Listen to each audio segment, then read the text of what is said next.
Does the President agree with Army Chief of Staff Casey, who said yesterday, as horrific as this tragedy was, if our diversity becomes a casualty, I think that's worse? Well, I think the President agrees with General Casey that, having sat through the meeting with the Joint Chiefs, there's tremendous pride for an all-volunteer armed forces in this country. That's, I think, a pride shared by the Joint Chiefs as well as the Commander-in-Chief. And there are people of many different ethnicities and many different religions that serve with great honor and distinction in our military today, and the President certainly hopes that continues. To the families who might wonder if that diversity is so important that losing it would be worse than losing their own family member. Do you understand how some might think that is elevating diversity over human life? I do not believe that in any way, shape, or form that's what General Casey was saying. And you would not want anyone to jump to that conclusion or move in that direction? I wouldn't, no. Okay. On climate change, the head of the negotiations for the United Nations and the EU have now become somewhat more publicly vocal in their criticism of the administration, and their interpretation is it's not working hard enough to bring climate change legislation and agreement to Copenhagen to have something that's substantive that can be a part of the overall negotiations. A, how do you react to that? And B, does the President need and does the administration need Senate passage of a climate change bill to seek a deal within the confines of the UN climate change talks?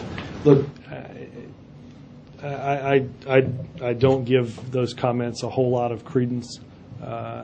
We are closer to an energy and climate bill becoming law than we've ever gotten with the passage of it through the House of Representatives. And the notion that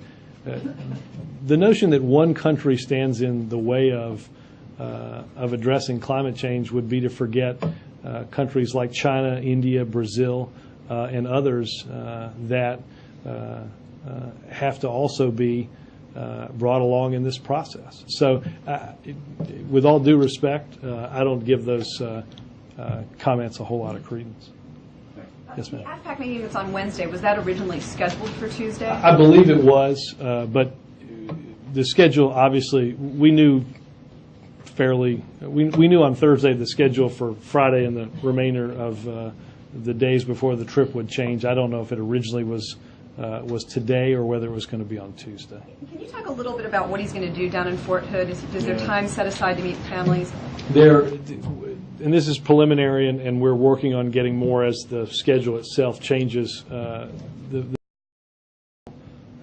We'll meet with families of those that lost a loved one last week, as well as speak to the larger memorial that will take place at the base and address a community obviously saddened and stricken by the events of last week. Do anything separate from him? I don't know the answer to that. I know she's with him. My sense is she'll be with him when he sees the families. And in terms of the investigation itself, leaving the details to the FBI and military investigators, does the White House view the suspect as a terrorism suspect at this point, or is this somebody who's a lone figure? That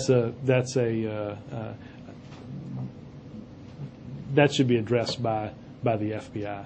That's who has equities and all of that. May I ask a follow-up on the Fort Hood question? Sure. It has been reported today that the suspect in the Fort Hood shooting is now conscious as of this afternoon. Do you know if law enforcement has begun to ask questions of him regarding causes or motive or any of the circumstances regarding these acts? I don't know if interviews have begun. Obviously, to say the least, I think law enforcement are eager to talk, and I think that's obviously part of the reason why this is a continuing investigation where we still need information